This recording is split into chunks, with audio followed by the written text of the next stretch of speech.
Jesse James, the most legendary outlaw of the Old West. In this video, we uncover how one man went from a Civil War fighter to America's most wanted criminal. His robberies shocked the nation, his death sparked controversy, and his name became a legend that never died. Number 1. The making of an outlaw. Jesse Woodson James was born in Clay County, Missouri in 1847. His family owned a small farm. They supported the Confederacy during the American Civil War. When the war began in 1861, Missouri became a divided state. Many families, including the James family, faced raids and violence from both sides. In 1863, Union troops raided the James farm. They questioned and beat Jesse's stepfather and harassed his mother. These events created strong resentment in Jesse and his brother Frank toward Union forces. Frank James joined Confederate guerrilla groups that fought outside the regular army. Jesse followed him when he was old enough. The group they joined was led by William Quantrill and later by Bloody Bill Anderson. These men were known as bushwhackers. They used ambush tactics against Union soldiers and local supporters of the Union. Their operations included attacks on small garrisons, supply lines, and pro-Union towns. In 1864, Jesse was wounded in a fight with Union troops near Lexington, Missouri. He was shot in the chest and nearly died. After recovering, he continued to fight with Anderson's men. They were involved in several violent incidents, including the Centralia Massacre, where more than 20 Union soldiers were killed after surrendering. The conflict left deep divisions across Missouri and shaped the attitudes of many former guerrillas. When the Civil War ended in 1865, Jesse was still a teenager, but had spent several years in irregular combat. Many ex-bushwhackers struggled to return to civilian life. Their homes had been destroyed, and their communities were under military control. Jesse and others like him refused to accept defeat. They saw the new Reconstruction government as corrupt and hostile. In 1866, a group of former Confederate guerrillas robbed the Clay County Savings Association in Liberty, Missouri. It was the first recorded daylight bank robbery in the United States. The robbers were believed to include members of Jesse's old unit. One bystander was killed during the escape. Although Jesse's direct role was unclear, his name began to appear in reports about post-war violence. By 1869, Jesse James had become a wanted man. That year, he and his brother Frank were identified as suspects in the robbery of the Daviess County Savings Bank in Gallatin, Missouri. During the robbery, Jesse killed the cashier, believing he was a former Union officer. This marked the first time Jesse was publicly linked to an outlaw act. The press began to write about him regularly. Newspapers portrayed him in different ways. Some called him a murderer. Others described him as a rebel hero standing up to powerful banks and railroads. This early publicity helped create the image that followed him for the rest of his life. The Civil War left Jesse James with combat skills, distrust of authority, and a willingness to use violence. The unstable conditions in Missouri allowed armed bands to operate freely. Local support for ex-Confederate fighters gave them shelter and information. The combination of these factors turned Jesse from a former soldier into an outlaw leader. By the late 1860s, the James brothers were part of a growing network of former guerrillas who organized robberies across Missouri and neighboring states. They targeted banks, stagecoaches, and trains. Their activities reflected both personal revenge and the breakdown of law enforcement after the war. This period marked the start of Jesse James's career as the most recognized outlaw of the Old West. Number 2. The birth of the James Gang. After the Civil War ended in 1865, Missouri was filled with unrest. Many former Confederate soldiers returned home to destroyed farms and ruined towns. The state remained divided between supporters of the Union and the Confederacy. Armed groups continued to fight small battles and commit acts of revenge. The government struggled to restore order. Jesse James and his brother Frank lived in this environment. Both had fought for Confederate guerrilla units and were unwilling to accept defeat. In 1866, a group of former guerrillas attacked the Clay County Savings Association in Liberty, Missouri. It was the first recorded daylight bank robbery in the United States. One civilian was killed during the robbery. The amount stolen was around $60,000 in cash, gold, and bonds. Although Jesse and Frank James were not officially identified, the crime was linked to their former comrades. Local authorities suspected that the same men continued to operate together in small armed groups. Over the next few years, similar robberies took place across Missouri and neighboring states. Banks, stagecoaches, and trains were targeted. The robberies were usually quick and organized, suggesting military experience. In 1869, the Davis County Savings Bank in Gallatin, Missouri, was robbed. The cashier was shot and killed. Witnesses claimed that Jesse James was responsible. The motive was said to be personal, as the victim was believed to be a former Union officer who had fought against the guerrillas. This event brought Jesse James into the public eye for the first time. By 1870, Jesse and Frank James had become known outlaws. They began working with the younger brothers, Cole, Jim, John, and Bob. Together, they formed what became known as the James Younger Gang. The group consisted mainly of ex-Confederate fighters who shared similar backgrounds and goals. They operated in Missouri, Kansas, Iowa, and Kentucky. Their robberies often targeted banks and trains connected with the expanding railroad companies. The railroads represented Northern business interests, which the former Confederates viewed as their enemies. The gang's methods were straightforward. They struck small towns during the day when banks were open. They entered without masks, demanded money, and left quickly. Their operations relied on speed, planning, and support from local residents. Many people in rural Missouri were sympathetic to them. Some provided food, shelter, or information about law enforcement movements. The James brothers used these connections to hide between robberies. By 1873, the gang expanded its activities to include train robberies. The Rock Island Railroad near Adair, Iowa, was one of their early targets. The gang derailed the train and robbed passengers and the express car. This marked the beginning of a new phase of crime in the American West. Train robberies became a common tactic for outlaw groups over the next decade. The Pinkerton National Detective Agency was hired by banks and railroads to capture the James Younger Gang. Their pursuit increased Jesse's fame.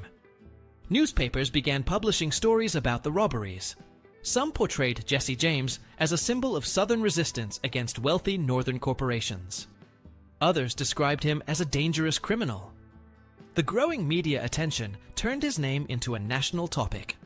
By the mid-1870s, the James Younger Gang had become the most recognized outlaw group in the United States. They were responsible for numerous robberies and several deaths. Their success depended on familiarity with the terrain, loyalty within the group, and local support.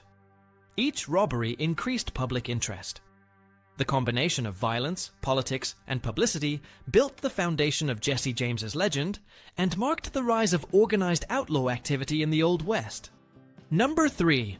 The rise of a folk hero. By the early 1870s, Jesse James had become a well-known name in the American Midwest. Reports of robberies in Missouri, Kansas, and Iowa regularly appeared in newspapers. Many of these incidents were linked to the James Younger Gang. Jesse James began to use the press to shape his public image. He sent letters to local newspapers defending his actions and claiming that he was fighting against corruption. He denied being a criminal and described himself as a victim of unfair treatment by the government and railroad companies. His statements reached a large audience through papers such as the Kansas City Times. Some editors supported his image as a Southern rebel resisting Northern control. This press attention gave Jesse James widespread recognition. While law enforcement described him as a violent outlaw, many citizens in former Confederate regions viewed him as a symbol of defiance. The political divisions left by the Civil War helped his reputation grow. People who felt exploited by banks and railroads saw him as someone challenging the same institutions that oppressed them. Between 1870 and 1875, the James Younger Gang carried out numerous robberies. Banks, trains, and stagecoaches were their main targets. The gang usually acted in rural areas with limited law enforcement. Jesse and Frank James were the recognized leaders. Cole Younger served as one of the main organizers. Their operations followed a pattern of precise planning and quick execution. They preferred open attacks in daylight, which drew media coverage and added to their notoriety. In 1873, the gang robbed a Rock Island Railroad train near Adair, Iowa. The train was derailed, and one engineer was killed. The stolen money was taken from the express car, and the gang escaped. This event was widely reported and is considered one of the first major train robberies in American history. It marked a turning point in the gang's public image. Train robberies captured public imagination more than local bank raids. Jesse James became the face of this new kind of outlaw activity. As his fame increased, so did the efforts to capture him. The Pinkerton National Detective Agency pursued the gang on behalf of banks and railroads. In 1875, agents attacked the James family home near Kearney, Missouri. An explosive device thrown into the house killed Jesse's half-brother and injured his mother. The event caused outrage among local residents and increased sympathy for the James family.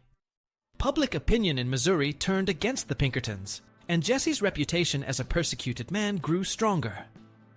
During this time, newspapers outside Missouri began to publish exaggerated accounts of Jesse James's actions. Some described him as a modern-day Robin Hood, though no evidence showed he ever shared stolen money.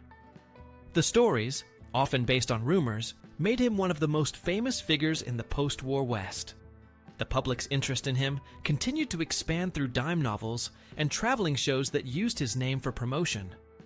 By the mid-1870s, Jesse James was both a wanted criminal and a celebrated folk hero. He represented different things to different people. For law enforcement, he was a dangerous outlaw responsible for deaths and robberies across several states. For many in the South and Midwest, he symbolized independence and resistance against authority. His name appeared in every major newspaper, and his legend began to separate from the documented facts of his life. The combination of real events and exaggerated reports created one of the most enduring myths of the American Old West. Number 4. Robbing trains and taunting the law. By the early 1870s, the James Younger gang had expanded its targets from banks to railroads. Train robberies offered larger rewards and drew national attention. The first known incident linked to the gang occurred in July 1873, near Adair, Iowa. The gang tampered with the Rock Island Railroad tracks, causing a train to derail. The engineer was killed in the crash. The gang entered the express car, broke into the safe, and stole an estimated $3,000 in cash and gold. Passengers were searched, and several were robbed of personal valuables.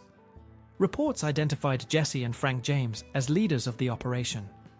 The Adair robbery marked one of the earliest successful train holdups in American history. It established a model for later outlaws in the Old West. The gang learned that striking trains was more effective than raiding local banks. Trains carried centralized shipments of money and goods, often insured and less protected. The crime also captured the attention of national newspapers, which turned Jesse James into a household name. The coverage mixed facts with speculation, increasing his public profile. In 1874, the gang robbed another train in Gads Hill, Missouri.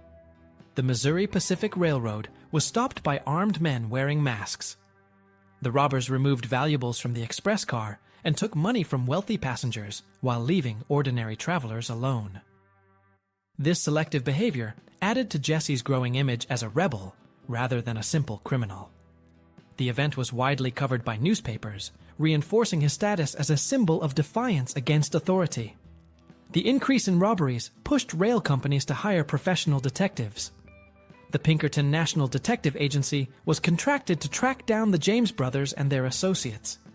The Pinkertons gathered intelligence on their movements and attempted several raids. In January 1875, agents surrounded the James family farm near Kearney, Missouri. A bomb was thrown into the house. It killed Jesse's half-brother and seriously injured his mother. The action was widely criticized as excessive. Local residents expressed anger toward the detectives, and the event turned public sympathy in Jesse's favor. Despite intensified pursuit, the gang continued operating. They committed robberies across Missouri, Kentucky, and Iowa. Each event was planned with precision. They relied on information from sympathizers who worked in towns and rail stations. Supporters warned them about troop movements and law enforcement activity. The gang used these networks to move quickly and disappear after robberies.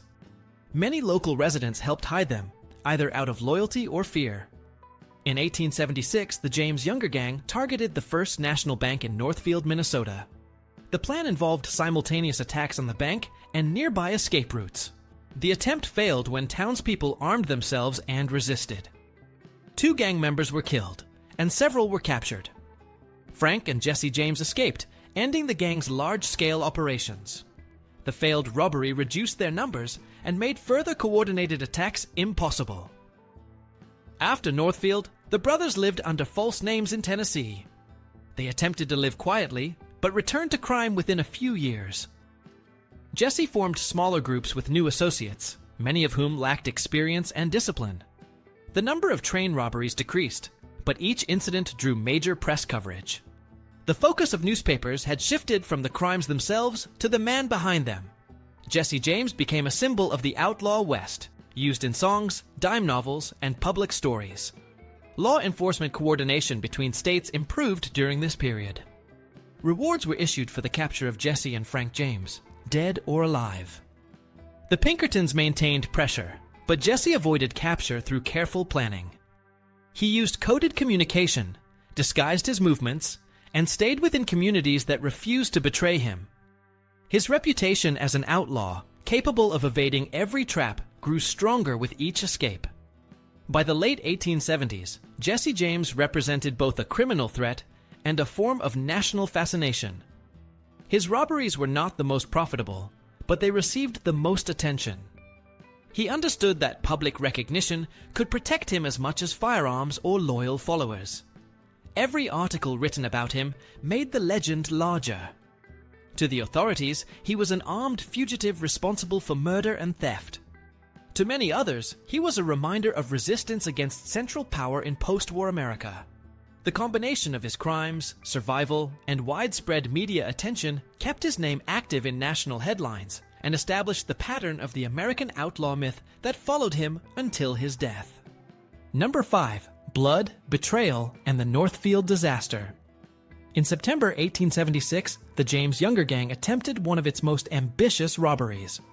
The target was the First National Bank of Northfield in Minnesota. The choice of town was not accidental. Several of the bank's investors were former Union officers and Northern businessmen. The gang viewed them as wartime enemies and symbols of the political establishment they opposed. The plan involved 8 men, including Jesse and Frank James, Cole, Jim, and Bob Younger, and 3 other associates. They arrived in Northfield on September 7th. 2 members entered the bank while others waited outside to control the streets. Inside, the robbers demanded the cashier open the safe. He refused and was shot and killed. A clerk escaped through a back door and raised the alarm. Citizens armed themselves and began firing from nearby buildings. The gang returned fire, but quickly lost control of the situation. The noise and confusion drew more townspeople, many of whom were Civil War veterans familiar with weapons. The confrontation lasted only a few minutes. 2 of the robbers were killed in the street. The others fled on horseback. The James brothers separated from the rest of the group during the escape. The Youngers and another gang member were cornered near Medalia, Minnesota, after 2 weeks on the run. They were wounded in a gunfight and captured by a local posse. Cole, Jim, and Bob Younger were sentenced to life imprisonment. Cole survived his injuries and later served more than 20 years before being paroled. The Northfield raid ended the original James Younger Gang. It was a failure that changed Jesse James's career and the public's perception of organized outlaw groups. The robbery showed that communities could resist criminal attacks and that local citizens were often more effective than lawmen in defending their towns. The event received nationwide newspaper coverage. Illustrations of the battle appeared in major publications, describing the failed raid as the end of an era for Western bandits. After the defeat in Minnesota, Jesse and Frank James returned to Missouri. They hid in familiar territory and relied on remaining supporters. For a time, they lived quietly, using false names and avoiding large towns. Jesse began using the alias Thomas Howard. Frank used the name B.J. Woodson. They relocated to Tennessee, where Jesse purchased a small farm near Nashville. He married Z. Mims, his cousin, and started a family. For a few years, he maintained the appearance of a farmer. The quiet period ended by 1879, when Jesse returned to criminal activity. He organized a smaller gang composed of new recruits who lacked the experience and discipline of his earlier partners. Several of these men were motivated by profit rather than loyalty. The group carried out train robberies in Missouri and Kentucky. These crimes were less organized and often produced smaller rewards. Law enforcement coordination between states had improved, and the pursuit became more efficient.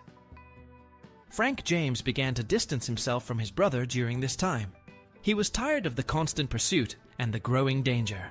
Jesse, however, continued to plan new robberies. His leadership became increasingly erratic. He trusted fewer people and often accused members of betrayal. The instability within the new gang reflected the decline of the old outlaw system.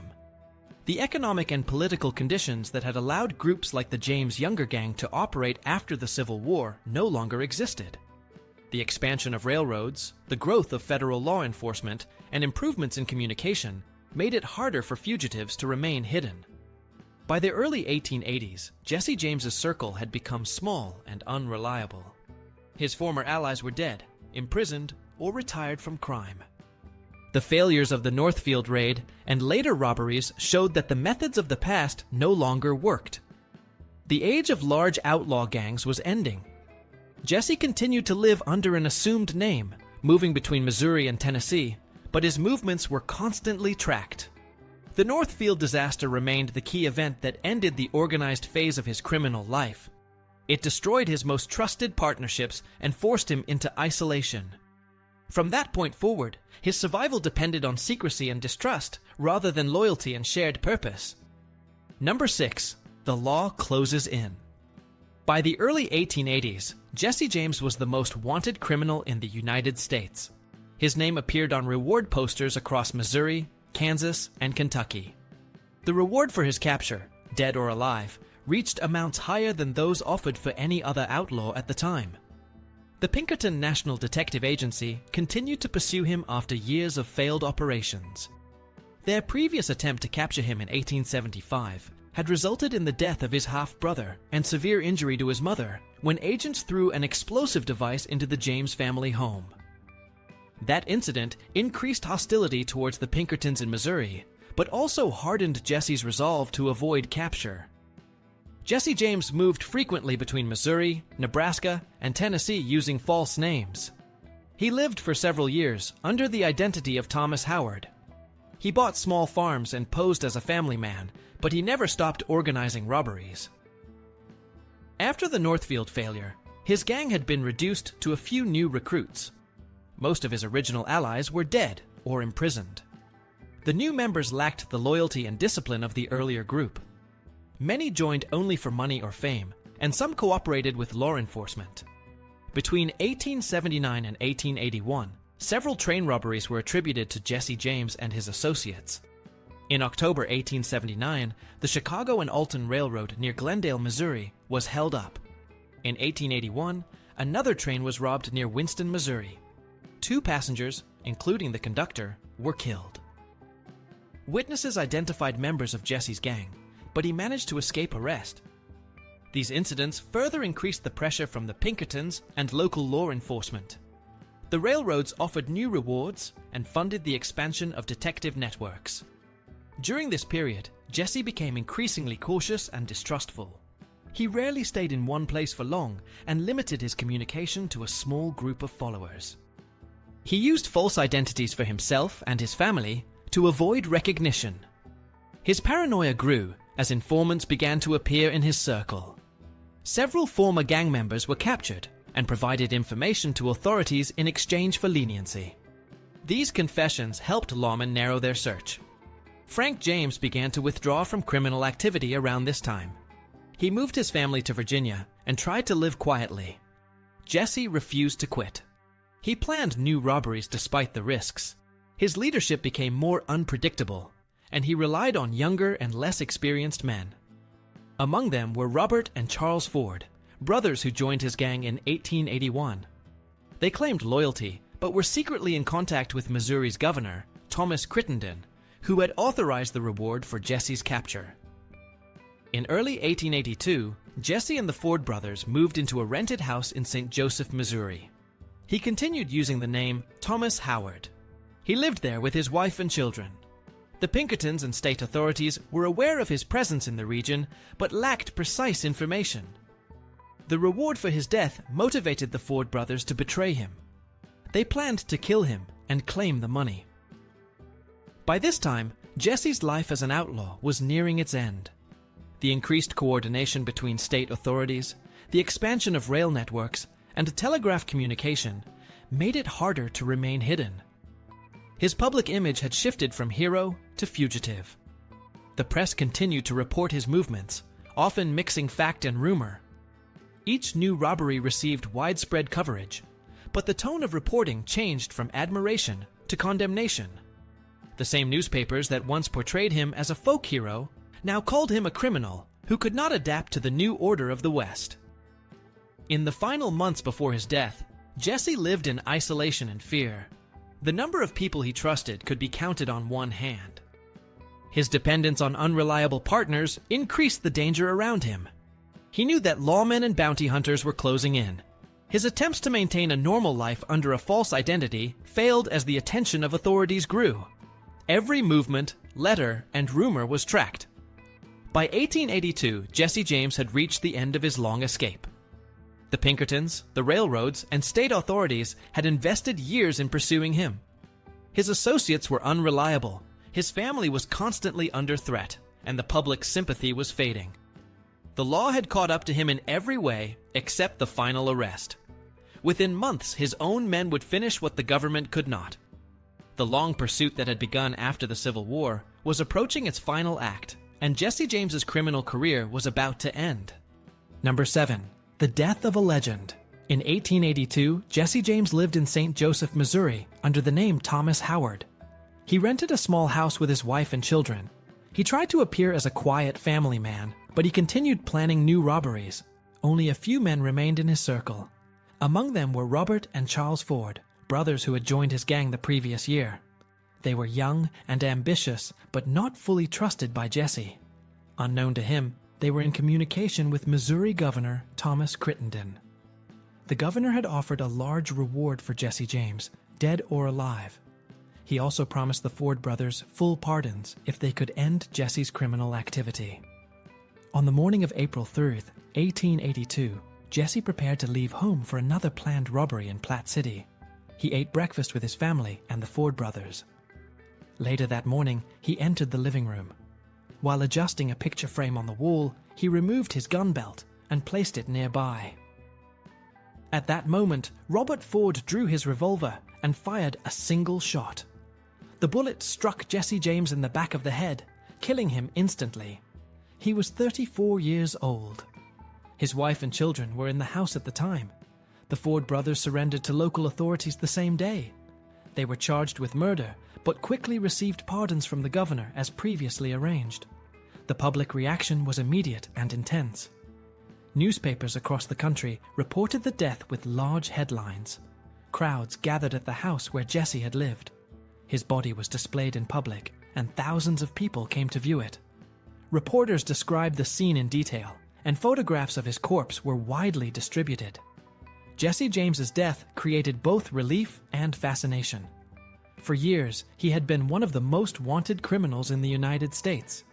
Lawmen and railroads had failed to capture him, and his ability to evade arrest had become legendary. His sudden death by betrayal attracted national attention. Many people viewed the Ford brothers not as heroes, but as cowards who had killed a man without giving him a chance to fight back. The funeral took place at the James family farm near Kearney, Missouri. He was buried on the property, and the site soon became a destination for visitors. Souvenir hunters took pieces of the fence and soil from his grave. Newspapers published long accounts of his life and crimes. Dime novels and illustrated magazines began to print romanticized versions of his story, portraying him as a folk hero rather than a criminal. These stories exaggerated many events and turned Jesse James into a symbol of rebellion against authority. Robert Ford attempted to profit from the attention. He traveled with a stage show that reenacted the shooting of Jesse James. The public response was mostly negative. Audiences booed him, and in many places he faced hostility. Over time, his reputation declined, and he was widely known as the man who shot Jesse James.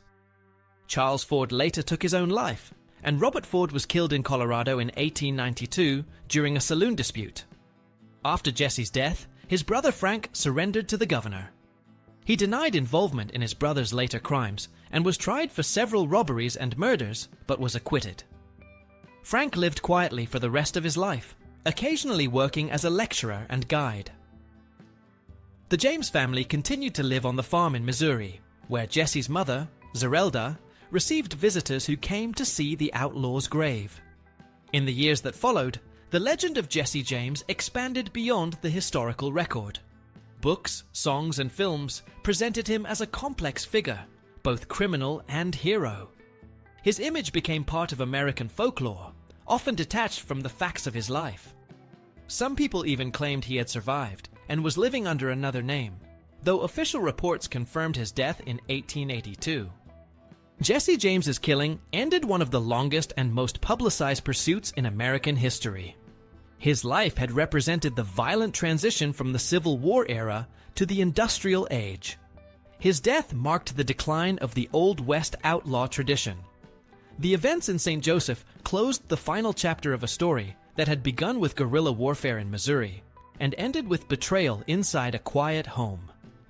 The name Jesse James remained known throughout the world, not only as a criminal, but as one of the most enduring legends of the American West. Number 8. The Legacy of Jesse James. After his death in 1882, Jesse James became a subject of national fascination. Newspapers across the United States published extensive accounts of his life and crimes. Many of these reports included false or exaggerated information. Within weeks, stories began to circulate that Jesse James had not died. Some claimed that the man buried under his name was a decoy, and that the real Jesse had escaped to Texas or Oklahoma. These rumors persisted for decades and fueled public interest in his life. His death marked the beginning of a new phase of his fame. Publishers released dime novels that transformed him from an outlaw into a symbol of rebellion. These books simplified complex events and presented Jesse as a man fighting against corruption and authority. The fictionalized image of a noble outlaw became popular in post-war America, where many people distrusted government and corporate power. This literary portrayal overshadowed the documented facts of his crimes.